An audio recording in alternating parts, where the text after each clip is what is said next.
परमेश्वर की महिमा हो। मेरे प्रिय भाई बहनों, आप सभी को जय मसीह की। हम बात करेंगे बाइबल की पुस्तक से प्रेरितों के काम अध्याय 14 उसका 22 वचन, शक्तिशाली साहसी दृढ़ मसीही कैसे बने के बारे में। चलिए देखते हैं।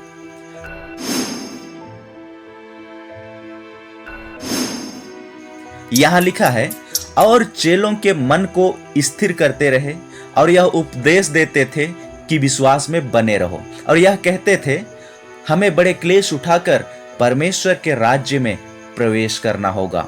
हालेलुया। मेरे प्रियो, आपने कुछ लोगों से यह कहते सुना होगा कि आप यीशु मसीह में आ जाइए, आपके दुख दूर हो जाएंगे, आप यीशु मसीह को स्वीकार कर लीजिए, आपके क्लेश मिट जाएंगे और आप आनंद करेंगे। परंतु यह वचन हमें शिक्षा देता है कि हमें दुखों का सामना करना पड़ेगा। समय गुजरने के साथ साथ मुश्किलें और बढ़ती जाएंगी।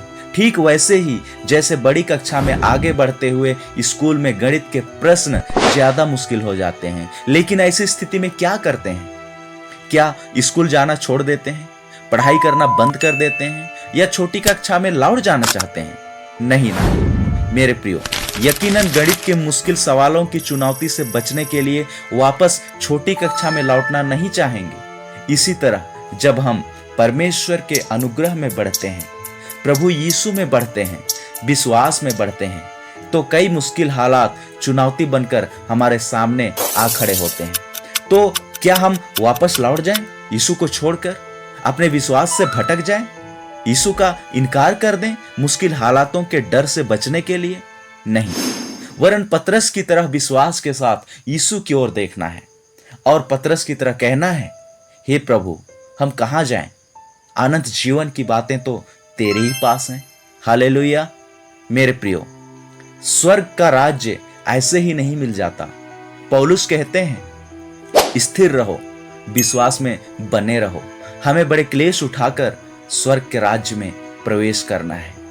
इसलिए मेरे प्रिय भाई बहनों, हमें तब भी कोई हैरानी नहीं होनी चाहिए जब परमेश्वर हमें ज्यादा मुश्किल हालातों का सामना करने की अनुमति दें। जब हमारे जीवन में दुख आए, क्लेश आए, संकट आए, परेशानी आए, चाहे जो भी आए, हमें स्थिर रहना है, यीशु मसीह पर विश्वास करना है, हमें परमेश्वर पर भरोसा रखना है और अपने जीवन में हमें वचन को अंगीकार करना है और अपने हृदय में अधिकाई से वचन को बसने देना है। और रोमी 8:18 के अनुसार अपने आप को और एक दूसरे को ये सांत्वना देना है, संभालना है कि आज का दुख तकलीफ, आज का क्लेश उस महिमा के सामने जो यीशु मसीह के रूप में प्रकट होने वाली है, कुछ नहीं है।